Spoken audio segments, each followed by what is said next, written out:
Засгийн газрын өнөөдрийн хуралдаанаар татварын хуулийн шинжилгээг хэлэлцээж олон нийтэд танилцууллаа. Үгээр нэмэгдсэн өртгийн албан татварын босгыг 400 сая төгрөг болгох, 792 мянган төгрөгийн орлогод хувь хүний орлогын албан татвар ногдуулахгүй байх, хувь хүн үйл хөдлөх хөрөнгөө зарсан бол 2% татвар ногдуулахгүй байх гэсэн заалтууд багтсан байна.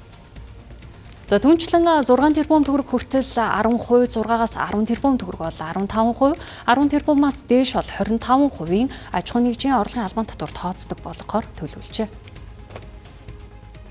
Татварын багц хуулийн шинжилгээг ойрын хугацаанд улсын хурлаар хэлэлцэхээр боллоо. Өмнө нь яригдж байсан хувилбараас өөрчлөгдсөн гол зүйл нь худалдан авалтын хэмжээнээс нь хамаарч нэмэн өртгийн албан татварын буцаан олголтын хувь хэмжээг нэмэгдүүлэх агуулга хасагджээ. Харин эсвэргээрээ иргэдийн сарын цалингийн 792 мянган төгрөгөнд ноогдох хувь хүний орлогын албан татварыг жилийн эцсээр буцаан олгох зохицуулалт орж ирсэн байна. Ерөнхийдөө бол ингэж ойлгох хэрэгтэй. 792 мянга гэдэг чинь бол хөдөлмөрийн хүнсний доод хэмжээ тийм үү?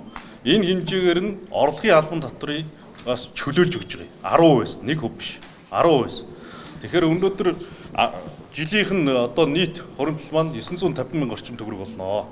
950 байхаа би одоо бүр 12 сарын хугацаанд тийм ээ. Тэгэхээр ийм хэмжээний орлого маань иргэдийн хөдөлмөр эрхлсэн иргэдийн маань гар дээр үлдэх нэ л гэж ойлгосон.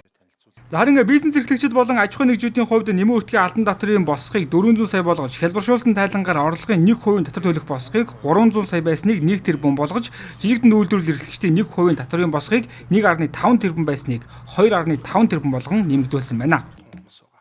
Татварын өөрчлөлтийг хийснээр бол 27-28 онд бол улсын төсөвт 2.2 их 80 төгрөгийн татварын нөлөөлөл орж ирнэ. За энэ хэмжээгээр бид нар 2.2 их 80-ыг эдийн засгаа одоо идэвхжүүлэх, аж ахуйн нэгжүүдэд одоо хөрөнгө оруулалт хийх тийм ээ.